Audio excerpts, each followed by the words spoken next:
Hello guys, welcome to the channel English by heart and my name is Tarun Swami और मैं लेकर आया हूं आपके लिए वोकैबुलरी का सॉल्यूशन जो कि है भागवत कथा स्टोरियों के माध्यम से, जहां पर हम सीखते हैं बहुत सारे अच्छे नए वर्ड जो कि आपको सारे एग्जाम्स में यूज हो सकते हैं, पूछे जा सकते हैं। चाहे वो आपके 11th-12th स्टैंडर्ड हो, 10th हो, आपके एसएससी हो, आपके यूपीएससी हो, आरपीएससी हो, सीडीएस हो, है ना। तो ये सारे एग्जाम्स में आप यूज कर सकते हैं, इवन आपके स्पोकन के अंदर भी, है ना गाइस।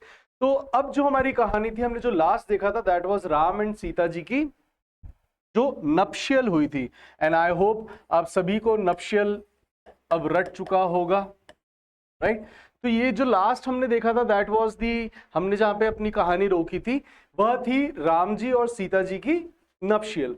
अब ये नप्शियल हो जाती है, अब ये अपने अयोध्या आ चुके हैं, अपने क्या कहते हैं, नेटिव प्लेस में जहां पे इनका जन्म हुआ था, राइट। अब ये यहाँ पर जो राजा दशरथ थे, आपको पता था कि जब भी पहले जो राजकुमार होते थे, जब वो एल्मा मैटर से अपनी पढ़ाई वगैरह, शिक्षा वगैरह लेकर आ जाया करते थे, उसके बाद में जो राजा होता था वह उनका कोरोनेशन कर देता, और यही करा राजा दशरथ ने। राजा दशरथ ने पूरी अयोध्या में ये हेराल्ड करवा दिया कि अब जो उनके गद्दी का, अयोध्या का जो अगला सियोन होगा, ये मैं आपको बता ही चुका हूं। Scion and heir, they are very good words, right, जिनका मतलब ही होता है उत्तराधिकारी, राइट।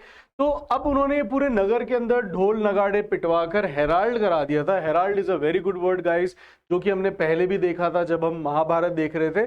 अभी वापस आपको ये रीआइटरेशन है ना, इसलिए मैं कहता हूं कि मैं आपको याद करवा दूंगा।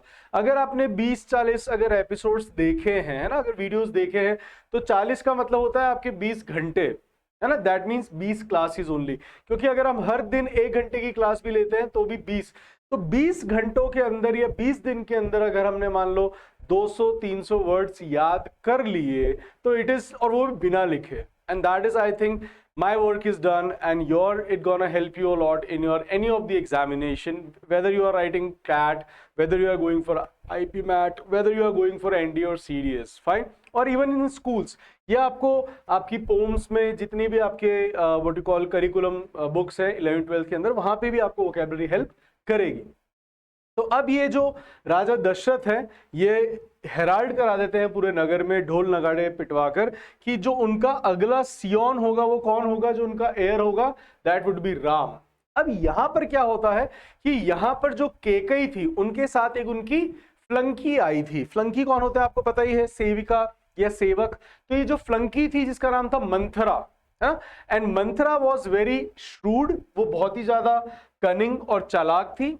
शी वॉज वेरी श्रूड, है ना। श्रूड होता है जो यूज में लिया जाता है, जो बहुत ज्यादा कनिंग होता है, जो बहुत ज्यादा चालाक होता है, जो बहुत ज्यादा स्लाय होता है ना। स्लाय भी हमने पहले देखा है। तो she was very cunning, she was very shrewd. अब वो आती है केकई को, और केकई के कान भरने लगती है कि तुमने सुना कि अब जो राम है वह राजा बन जाएगा, है ना। वो इसलिए तुमसे इतनी मीठी मीठी बातें करता था, that's why he used to use sugar coated words. अब शुगर कोटेड क्या होते हैं, जो मीठी बातें करते हैं, शुगर कोटेड, है ना। जब आप उसके ऊपर मीठी चाशनी लगा दो अपने शब्दों के अंदर, है ना। तो बोले कि ये है जो तुम्हारे साथ राम इतनी शुगर कोटेड, जो केकई है उसको विश्वास नहीं होता है ना। केकई जो है पहले वो उसको पुश करती है मंत्रा की बातों को कि नहीं, मैं नहीं मानती क्योंकि मेरा राम ऐसा नहीं है। तो वो उसको कहती है मुझे क्या, जब तुम जब दो उनकी जो तुम्हारी सौत है ना, सौत कौन होती है, जो तुम्हारी व्हाट यू कॉल दूसरी जो तुम्हारी पति की जो वाइफ है, क्योंकि आपको मैंने पहले बताया था कि जो पहले है पॉलीगैमी हुआ करता था। तो राजा दशरथ जी की भी जो थी वो 3 पत्नियां थी, आपकी कैकई, आपकी सुमित्रा एंड कौशल्य, है ना। अब जो राम है वो कौशल्या के पुत्र थे। तो यहां पर वो बताती है कि अब जो राम है वो राजा बन जाएगा, और जो कौशल्य है वो महारानी बनेगी, है ना, और तुम्हें वो अपनी फ्लंकी बनाएगी। तो यह सुन के केकई जो एकदम से है वह शैटर्ड हो जाती है, वो हिल जाती है, वह उसको बहुत तेज ठड लगता है ना। ठड क्या होता है बेटा, ठड होता है जब आपको एकदम से धक्का लगे, है ना, धक, तो उसको हम कहते हैं ठड, है ना। तो उसको एकदम से धक्का लगता है, उसको एकदम से जॉल्ट लगता है कि मैं और दासी बनूं, है ना। अब यहां से केकई के मन के अंदर ये बात आ जाती है, अच्छा हो सकता है कि मुझे दासी बना दे, है ना। अब वो केकई, अब जो मंथरा है वो कहती भी है कि मुझे क्या, है ना, मैं तो कभी, मेरा पुत्र तो है नहीं भरत, मैं तो बनूंगी नहीं महारानी, है ना, तुम्हारा ही है, लेकिन मैं तुम्हें दासी बनते हुए देख नहीं सकती, है ना। तो बोला ना, kill me if you want so that I won't witness, मतलब तुम चाहो तो मुझे मार दो, मैं ये तुम्हें ऐसे देख नहीं पाऊंगी तुम्हें दासी बनते हुए। तो उसको ज्यादा, इतना ज्यादा इंस्टिगेट कर देती है। ये मैंने आपको वर्ड पहले ही बहुत बताया है, अगर आप भूल गए हो तो वापस आपको याद आ जाना चाहिए कि वो उसको इतना इंस्टिगेट करती, इतना इंसाइट करती है कि केकई राजी हो जाती है कि अब वह दशरथ से, है ना, ये इसको पलटवा लेगी। जो इन्होंने यहाँ पर ये फैसला करा है, जो इन्होंने हेराल्ड करा है पूरे नगर के अंदर कि जो अगला सियोन होगा वह राम होगा, तो बोलेगी मैं इसको पलटवा लूंगी। अभी यहाँ पर अंदर ही अंदर वह दृढ़ निश्चय कर लेती है। अब यहाँ पर जो है केकई क्या करती है, केकई चली जाती है कोप भवन में। पहले हुआ करता था राजा महाराजाओं में, पहले क्या होता था कि अगर कोई गुस्सा भी है तो उसके लिए भी एक कक्ष है कि तुम वहां जाके बैठ जाओ, तो हमें पता पड़ जाएगा दैट कि तुम अभी वैक्स्ड हो, तुम अभी रैथफुल हो, तुम अभी इर्क्ड हो, तुम अभी राइल्ड हो, है ना, कि तुम अभी गुस्सा हो, ये पता पड़ जाएगा। पहले जमाने में देखिए कमरा बना के रखते थे, है ना। वैसे ये एसएससी के अंदर एक क्वेश्चन आया है कि जो बर्तन धोने की जगह होती है उसको हम इंग्लिश में क्या कहते हैं ना। ये एसएससी सीजीएल या सीपीओ के अंदर क्वेश्चन आया हुआ है आज से 5-7 साल पहले। तो पहले के जमाने में लोग क्या होते थे, हर चीज के लिए पर्टिकुलर कमरा बनाते थे, महल होता था। अब हमारे यहाँ पे 2 BHK 3 BHK में आप क्या बना लो, है ना, कि एक कोप भवन बना लेंगे तो फिर सोएंगे कहाँ पर, है ना। तो पहले इनका एक कोप भवन भी होता था जहां पर इनको पता पड़ता था कि जब भी कोई वैक्स होता था वहां चला जाता था। अब वहां जाके क्या करते थे, आप देख रहे हैं कि इसने जो ये एम्बेलिश रहती थी रानी। अगर आप पहले वाली फोटो देखेंगे, जो स्लाइड है ना, आप देखिए इसके अंदर कि कितनी ज्यादा वो ऑर्नामेंट से एम्बेलिश हो रखी है, डेकोरेट हो रखी है, सजी हुई है ना। तो उसने कितने सारे ऑर्नामेंट्स पहन रखे हैं और वो कितने ज्यादा ऑर्नेट हो रखी है या ऑर्नामेंटेड हो रखी है ना। ऑर्नामेंट एक क्रिया भी होती है, ऑर्नामेंटेड हो रखी है, वह कितनी ज्यादा गहनों से सजी हुई है।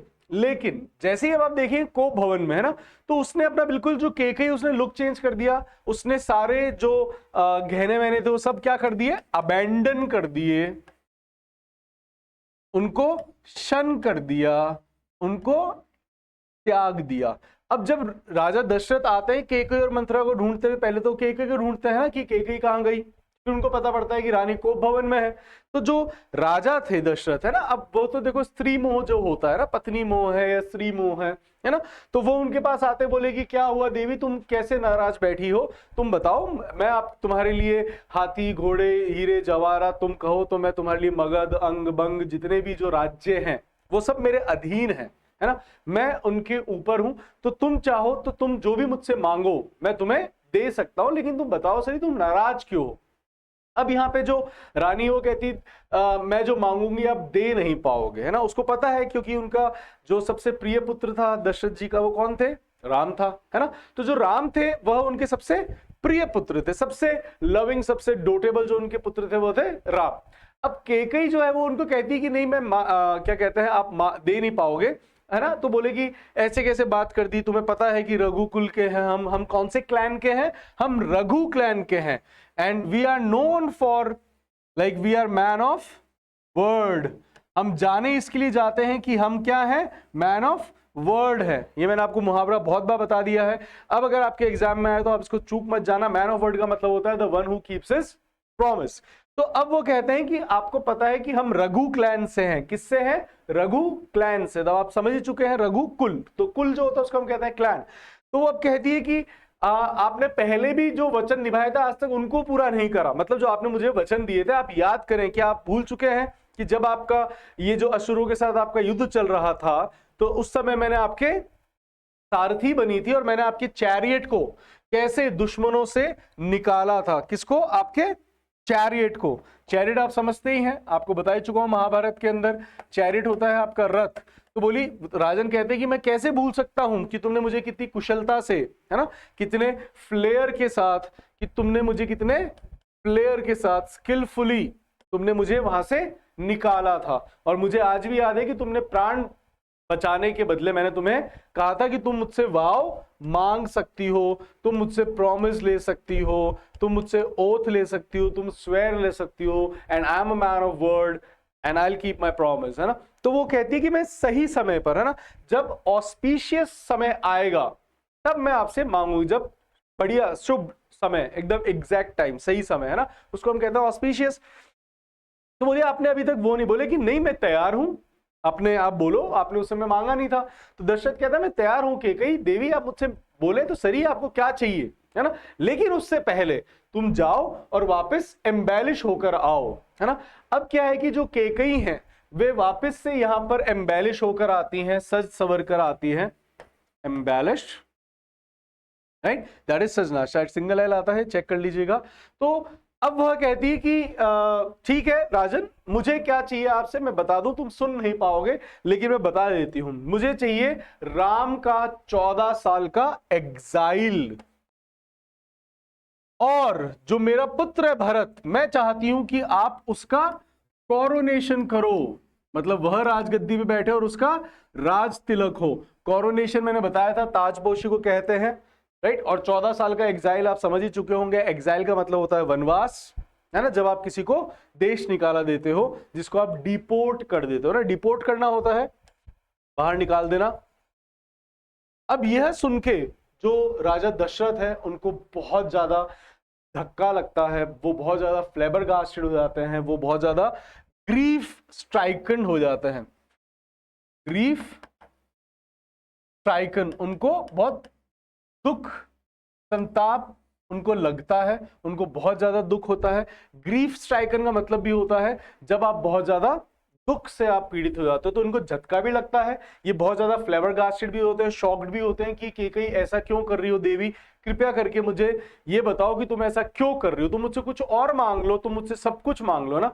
बोले कि आपने, केकई भी बड़ी चंट है, वो कहती है कि आपने सोचा ही नहीं था कि मैं आपसे आपका पूरा राज्य ले लूंगी, क्यों, क्योंकि अब उनका जो पुत्र है भरत, ये केकई का पुत्र था, तो केकई कहती है कि अब मैं आपसे पूरा आपका राज्य ले रही हूं, कि मैं कोरोनेशन चाहती हूं कि भरत का हो और राम को 14 साल का एग्जाइल, है ना, क्योंकि जो मंत्रा थी उसने अच्छे से भर दिया था कि जो राम है ना, वह भरत को अपना दास बना के रखेगा, भरत तो भोला है, भरत तो सीधा है, जो राम है ये बहुत ज्यादा चंट है, धूर्त है, और ये तुमसे जो शुगर कोटेड बातें है वो इसलिए करता है जिससे कि वह राजा बन पाए। तो केके कहती बड़ा है, और शास्त्रों के अनुसार थे और आर्यव्रत के अंदर तो यह चलता आया है कि जो बड़ा पुत्र है वही हमेशा थ्रोन पर बैठता है।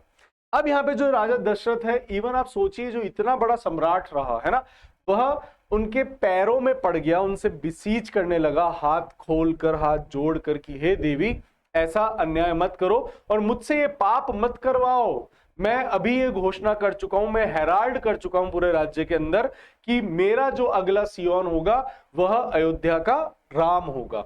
अब कहता है कि मुझसे यह सिन मत करवाओ, मुझसे यह पाप मत करवाओ। लेकिन स्त्री हट के आगे कहा राजा, है ना, बाल हट स्त्री हट, है ना, ये हट जो होते हैं बड़े खराब होते हैं, बाल हट भी होता है जैसे बालक करते हैं, स्त्री हट भी होता है। तो अब देखिए स्त्री हट के आगे जो राजा है वह अपने घुटनों पे आ चुका है ना, अपने जो है क्या कहते हैं, it is he is on his knees, वो बेंड हो चुका है, लेकिन फिर भी वह मानने के लिए तैयार नहीं है ना। अब होता क्या है कि वो मानने के लिए तैयार नहीं है, तो कोई बात नहीं, अब राजन जो है वह उसकी जगह, जब ये लक्ष्मण को पता पड़ता है, लक्ष्मण को वैसे ही जब सुनता है कि राम को वनवास, तो उसको बहुत तेज वैक्स आता है, और जब ये पता पड़ता है कि पिता ने यह आदेश दिया है ना, कि पिता ने यह डिक्री दिया है, डिक्रीज आदेश, ऑर्डर, तो उसको जब पता पड़ता है लक्ष्मण को, तो लक्ष्मण और ज्यादा एग्जैस्परेट हो जाता है और वह कहता है कि मैं तो इस भरत को ही मार दूंगा। बोले कि पिता की सेना के सामने भी मैं खड़ा हो जाऊंगा। देखिए लक्ष्मण का अपने भाई के प्रति कितना ज्यादा प्रेम है, कितना ज्यादा समर्पण है, और राम जो कि मर्यादा, and he is the epitome of, epitome कौन होते हैं आपको पता ही है, राम जाने जाते हैं that he is the epitome and it's not epitome, he is the epitome of, कि पुत्र को कैसा होना चाहिए, ये उसके क्या है, जो राम है ये एपिटमी है। ये भी बहुत अच्छा वर्ड है, बहुत सारे एग्जाम्स में अभी बहुत कम में आया, आने के चांसेस हैं क्योंकि ये कम आया हुआ है। सेम विद एग्जैस्परेट, है ना। एग्जैस्परेट का मतलब भी होता है जब आप किसी का गुस्सा और बढ़ा देते हो या बढ़ जाता है, दैट इज नोन एज एग्जैस्परेट। तो अब यहां पर जो है लक्ष्मण का गुस्सा और ज्यादा एग्जैस्परेट हो जाता है ये जानकर कि यह जो डिक्री दिया ये पिता ने दिया है ना। पिता कैसे कर सकते हैं, ये तो पिता तो जो राम है वो तो पिता के सबसे प्रिय पुत्र है, और ये भरत को कैसे आप कोरोनेशन देंगे, क्योंकि राम के जज्बात तो लक्ष्मण थे। तो उसको भरत पे गुस्सा आ रहा था कि ये भरत कर कैसे सकता है ना ऐसा। तो अब ये है वो उनको मारने के लिए, लड़ने के लिए बोले मैं पूरी सेना से मैं अकेले लड़ जाऊंगा भैया राम, लेकिन मैं ऐसा नहीं होने दूंगा ना। लेकिन राम उनको समझाते हैं, उसके गुस्से को असौज करते हैं। गुस्से को क्या करते हैं, असौज। असौज का मतलब ही होता है बच्चा क्या करना, शांत करना, है ना। जैसे कई बार आप लोग अपने मम्मी पापा के गुस्से को मीठी मीठी बातों से, या छोटे बच्चे अपनी अदाओं से, है ना, वो उनका शांत कर देते हैं ना। जैसे मम्मा मारने के लिए आ रही तो छोटा बच्चा हंस देता है ना। आप भी थे, है ना, अभी भी करते हैं कई बच्चे कि मम्मा गुस्सा है या पापा गुस्सा है तो मम्मी बेटियां मना लेती है, और अगर मम्मा गुस्सा है तो बेटे मना लेते हैं ना। तो आप भी अपने मम्मी पापा को गुस्सा क्या करते हो, assuage. Assuage is to pacify, to tranquil, किसी का गुस्सा पैसिफाई करना। अब देखिए पैसिफाई इसी से बनता है पैसिफिक ओशन, फाइन। पैसिफिक आपको पता है कि प्रशांत, इसका नाम ही प्रशांत है, प्रशांत जो बहुत शांत है ना। तो इसीलिए उसको हम पैसिफिक कहते हैं। जितने भी ओशंस हैं सब में से जो सबसे शांत ओशन है दैट इज पैसिफिक ओशन, उसी से बना है पैसिफाई, फाइन। तो यह जो है लक्ष्मण के गुस्से को जो राम है वो असौज करते हैं, पैसिफाई करते हैं, उनको समझा देते हैं। और अब यह जो दशरथ जी हैं ये उनको बुलाते हैं, और दशरथ नहीं केकई बताती है उनको, है ना, कि अब वो कहते हैं कि राम कहते हैं कि हे पिताश्री आप बताइए, और जितना पिता का मेरे ऊपर हक है उतना माता का भी हक है ना।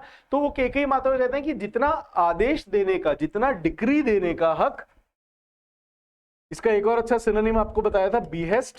तो जितना बीहेस्ट देने का, करने का हक एक पिता को है उतना ही एक माता को भी होता है। तो अगर पिता नहीं दे पा रहे हैं तो आप बताइए मुझे, और पिता के आदेश या माता के आदेश की पालना करना, है ना, उसमें कैसी हिचक, है ना। तो जो केकई है वो कहती हैं, एक तो तुम मतलब तुम तो जाओगे वनवास, और 14 साल तक तुम किसी भी नगर के अंदर दिखोगे नहीं, नगर में ही नहीं आना है, सिटी में ही नहीं आना है तुम्हें कहां रहना है, जंगलों में, and that is known as exile, कि तुम्हें अब कहीं दिखना ही नहीं है, राइट।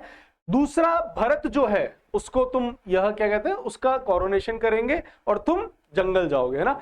अब क्या होता है कि जो राम है उनका आप जवाब सुनिएगा, that's why he is the epitome of, कि पुत्र को कैसा होना चाहिए या एक पति को कैसा होना चाहिए। अगर आप कभी देखेंगे राम का, है ना, जब उनकी शादी हुई थी, मैं बताना भूल गया था आपको, जब सीता जी के साथ उनका नप्शियल हुआ था तब राम जी ने एक बहुत अच्छा वाव करा था उनसे, है ना। बोले कि मैं तुम्हारे लिए गिफ्ट नहीं ला पाया। अब जो राम है वो सीता जी के लिए गिफ्ट नहीं लेकर जा पाते, लेकिन वो कहते हैं कि मैं तुम्हारे लिए गिफ्ट नहीं ला पाया। क्या होता है कि on the first night husband जो होते हैं वो अपनी वाइफ को कोई गिफ्ट देते हैं ना। तो यहां पर बोले कि मैं तुम्हारे लिए कोई गिफ्ट नहीं लाया, लेकिन जो हमारे यहाँ पे परंपरा है कि तुम्हें पता है कि जो राजा लोग हैं वह एक से ज्यादा शादियां करते हैं, और हमारे यहाँ पर पॉलीगैमी होती है, पॉलीगैमी होती है ना। तो वो कहते हैं कि तुम्हें पता है कि हमारे यहाँ पे पॉलीगैमी होती है, अब तुम, लेकिन मैं तुम्हें वाव देता हूं कि मैं कभी भी तुम्हारे अलावा, वो भगवान है ना, एंड उन्होंने सेट करा example, that epitome is the perfect example. तो he was the epitome of कि एक पति को कैसा होना चाहिए, एक पुत्र को कैसा होना चाहिए, एक भाई को कैसे होना चाहिए, एक दुश्मन को कैसा होना चाहिए ना। अपन आगे देखेंगे जब रावण के साथ युद्ध हुआ था राम जी का, तब जब वो रावण मरने वाला था तब भी उन्होंने लक्ष्मण को कहा था कि तुम जाओ, है ना, और वो उनके क्या कहते हैं, उनके समक्ष जाके बैठो और उनसे कुछ ज्ञान की बात लेकर आओ, क्योंकि वो भी जानते थे कि रावण जो है वो ज्ञानी है ना। तो वो दुश्मन का भी सम्मान करना जानते थे। तो he was the epitome of all, इसलिए उनको मर्यादा पुरुषोत्तम कहा गया है। Even he was the epitome of मर्यादा, की लिमिटेशन या डिसिप्लिन।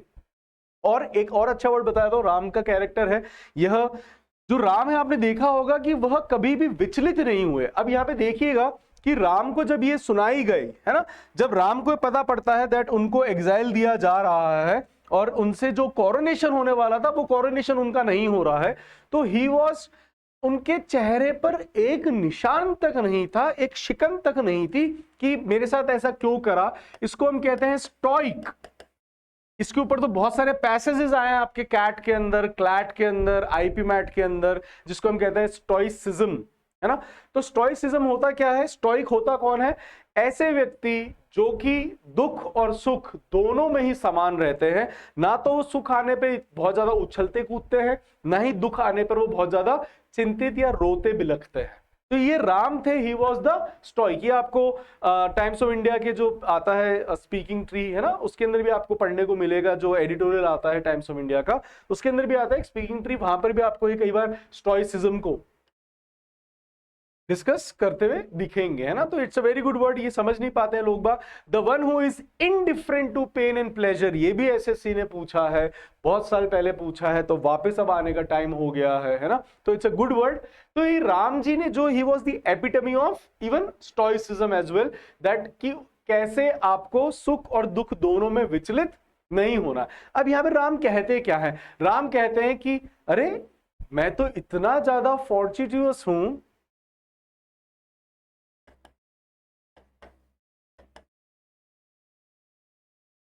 फॉर्च्यूटस, है ना। फॉर्च्यूटस का मतलब है कि वो कहते हैं कि मैं इतना ज्यादा फॉर्च्यूटस हूं कि एक पिता का जो क्या कहते हैं वाव है वह पूरा हो रहा है।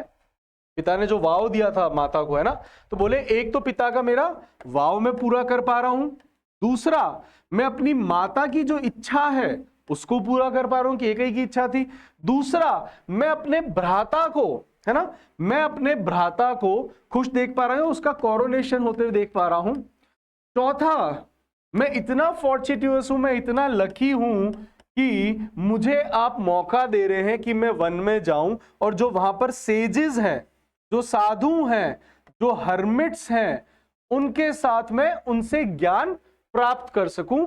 यह आपने मुझे सौभाग्य दिया है, उसका मैं आपका बहुत एहसानमंद हूं, फेवरेट, मतलब I am very grateful to you कि आपने मुझे यह मौका दिया। और यह कह के राम खुशी खुशी, है ना, बिना कोई शिकन लिए वह जाते हैं।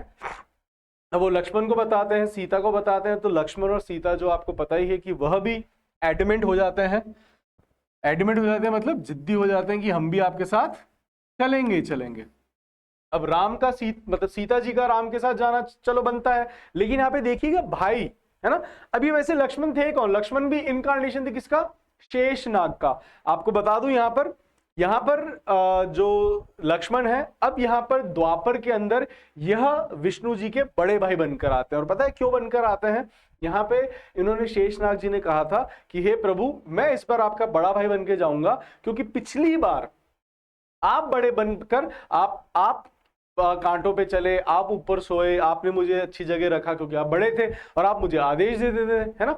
तो बोले कि इस बार मैं तुम्हारा बड़ा बनकर आऊंगा। तो इस समय जो ये राम लक्ष्मण जो थे, यहां पर बलराम और कृष्ण, इसलिए आप देखेंगे बलराम में राम है, फाइन, क्योंकि यह, अब देखिए I got the goose bumps again, fine. So whenever I tell such affection or relation between God or humans about the love and all, I always get the goosebumps that how much they were into love with each other, है ना, how much respect they used to give, कितना वो एक दूसरे को रेवर करते थे, चाहे शिव हो चाहे वो विष्णु को कितना ज्यादा रेवर करते थे, मतलब उनकी कितनी रिस्पेक्ट करते थे, कितना उनको वेनरेट करते थे। कि एक वो दृश्य था जब कृष्ण पैदा हुए थे तो उनके चरण छूते हैं इधर से, वो उनको महान बताता है ना। तो यहाँ पर भी जो भाई का जो रिलेशन होता है, आज के कलयुग के अंदर तो भाई भाई को मार देता है छोटे से टुकड़े के लिए, जमीन के लिए, है ना। तो अब आप वो देखिए कि उस जमाने में, तभी कहते हैं ना राम राज्य, the people they didn't have that grid, वो इतने ज्यादा एवरिश नहीं थे। एवरिश कौन होता है, जो बहुत लालची होता है ना, तो दे वर नॉट दैट मच एवरिश, तो वो इतने ज्यादा वोराशियस नहीं थे, वो इतने ज्यादा ग्रीडी नहीं थे, तो पहले उनके बीच में प्रेम था। तो यहाँ पे लक्ष्मण भी अब जो है, यह भी साधु के जो कपड़े हैं उन्होंने धारण कर लिए हैं। He also has become the like says, है ना, सैफरन उन्होंने धारण कर लिया, दे हैव डॉन्ड। अब वो आते हैं, वो उनसे परमिशन लेते हैं, आज्ञा लेते हैं कि अब हम निकलेंगे अपने जंगल की तरफ, है ना, अपने एग्जाइल की तरफ। अब वो चलते हैं। अब जब वो चलते हैं तो जो पूरे नगर के लोग हैं वो भी आते हैं, उनके जयकारे भी लगाते हैं, उनको रोकने की कोशिश भी करते हैं, कोई रोता भी है ना। अब देखिए हेल श्री राम, ये हेल मैं आपको बता चुका हूं। हेल का मतलब होता है महाराज की जय हो, जय हो। और इसके और भी मीनिंग होते हैं जो मैं आपको बता ही चुका हूं। हेल का एक मीनिंग होता है ओले, जो अभी कल परसों गिरे थे जयपुर और आसपास के गाँव में। एक इसका मतलब होता है जय हो, और एक होता है बिलोंग टू, कहां से आप आते हो, है ना। तो वो हेल द किंग, अब जो वो भी है उनको डिबार करने की कोशिश करते हैं कि तुम हमें छोड़ के मत जाओ, क्योंकि सभी राम को बहुत प्रेम करते थे। लेकिन राम जी उन सभी को अडियोस कहते हैं और अपनी ओडेसी पर एम्बार्क हो जाते हैं। एम्बार्क ऑन इज शुरू कर देना, स्टार्ट कर देना किसी यात्रा पर। वैसे ये शिप के लिए आता है अधिकतर, he embarked on the ship journey, but here we can say that he embarked on his odyssey. Fine.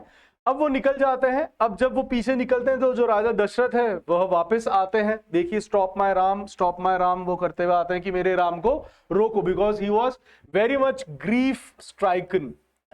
जिनको वहां पे याद नहीं हुआ हो या नहीं देख पाए हो, वापस बता देता हूं कि वह इतने ज्यादा शोकग्रस्त थे ना। तो जो शोकग्रस्त होता है उसको हम कहते हैं ग्रीफ स्ट्राइकन।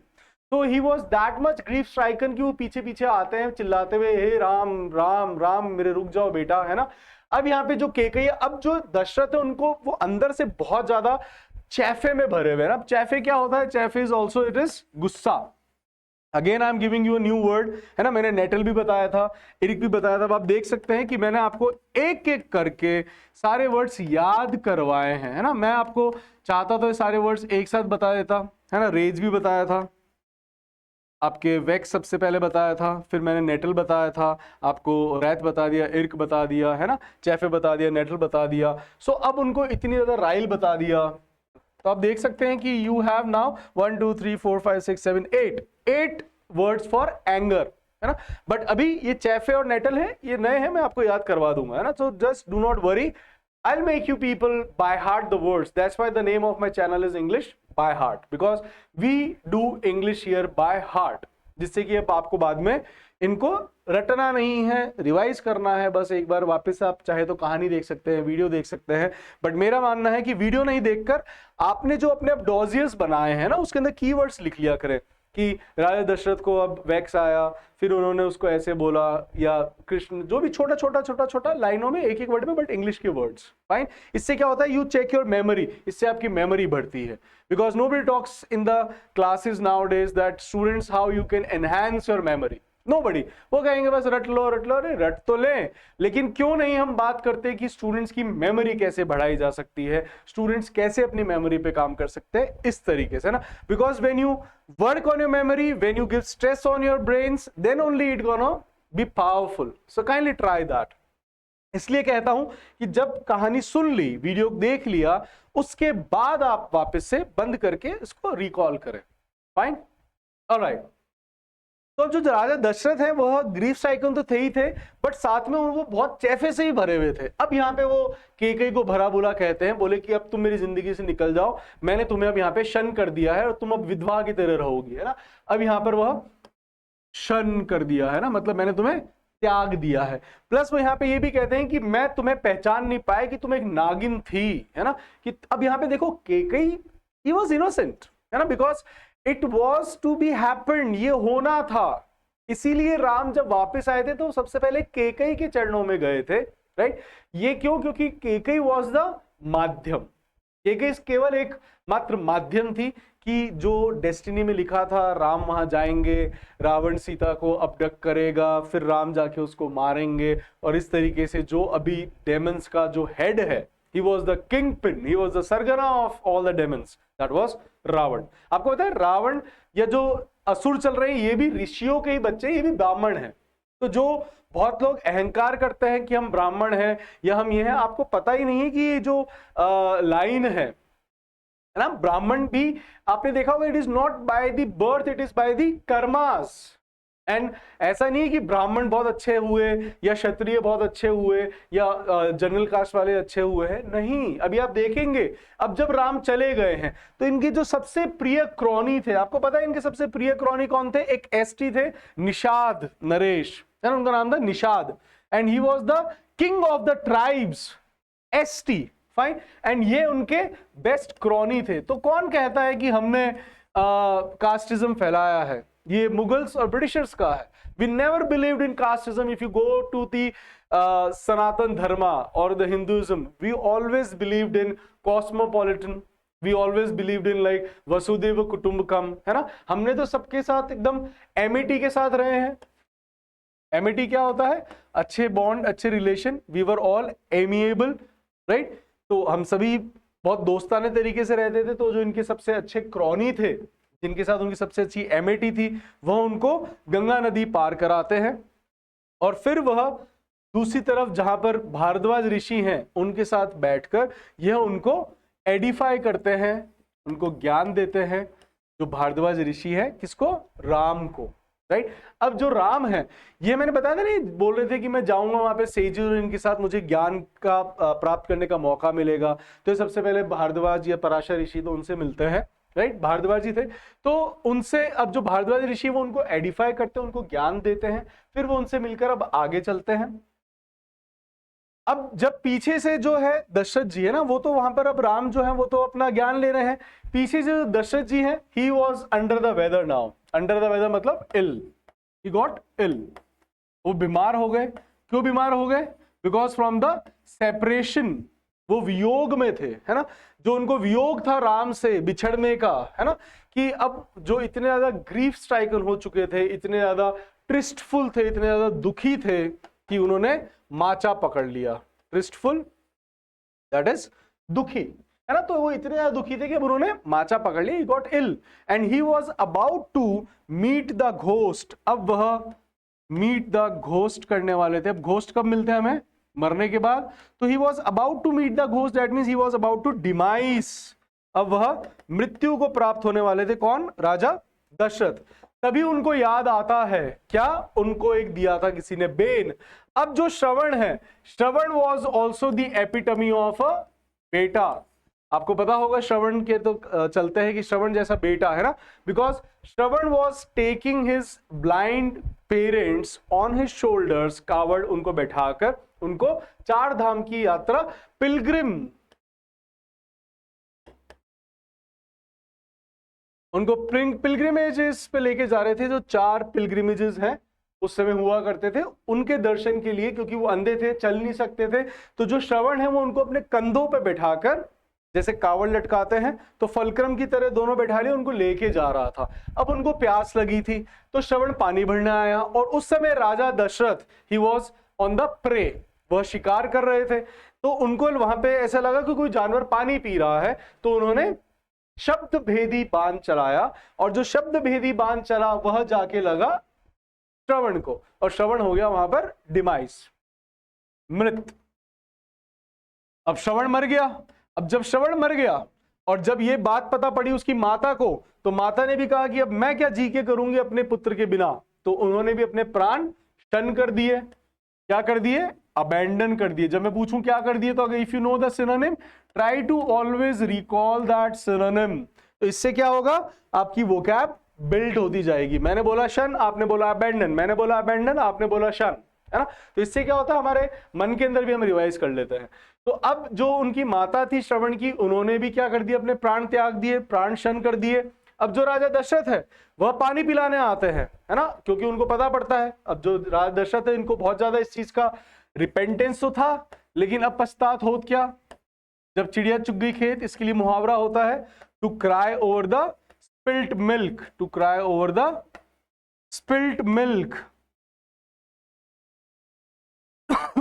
कि अब दूध फैल गया। स्पिल का मतलब होता है फैलना, इसकी सेकंड फॉर्म होती है स्पिल्ट, और थर्ड भी। तो अब जो यहां पर दूध जब फैल जाता है, तब उसके ऊपर रोने से कुछ फायदा नहीं, क्योंकि you can not pick up milk, you can not pick up liquid.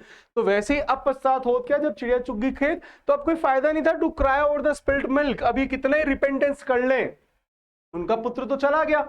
अब वो रिपेंटेंस कर रहे थे, लेकिन जैसे उनके जो पिता है, उनको पता पड़ा कि राजन है उसके पीछे उनकी मृत्यु का कारण, तो यह जो उनके पिता थे, यह उनको श्राप देते हैं कि मैं अब तुम्हें श्राप देता हूं। यहां पर उन्होंने उसको बेन दिया था राजा दशरथ को, कि मैं तुम्हें बेन देता हूं, जैसे मैं पुत्र के वियोग में, पुत्र के सेपरेशन में, जैसे हमने अपने प्राण त्यागे हैं राजन, वैसे तुम भी। तो यह श्राप सिद्ध करने के लिए, पूरा करने के लिए ही केकई ने यह वचन लिए थे। वो श्राप पूरा होना था, है ना, और उसके लिए अब कैसे ना कैसे कोई तो जरिया बनेगा, तो यह केकई बनी। फाइन। तो अब यहां पर जो राजा दशरथ है वह भी डिमाइस हो जाते हैं, उनकी भी मृत्यु हो जाती है। और यहाँ पे जो राम है वह एग्जाइल, और पीछे से जो दशरथ है वह डिमाइस हो जाते हैं। And I hope you must have enjoyed this story and the words, because you're gonna see these words in your practice test books or your mocks or your fingers crossed कि आपको exam में भी words मिल जाएं। So we will be मेरा काम justified हो जाएगा और मेरे काम में मजा आ जाएगा कि यार ये बच्चों के हेल्प हो गया। एंड जितने हमने वर्ड सुने हैं फॉर श्योर ये आपके किसी ना किसी एग्जाम में पक्का से टकराएगा। तो keep on watching and keep on listening to the new words with these stories of Ram, Krishna, everyone. Radhe Radhe, जय Shri Krishna, see you then.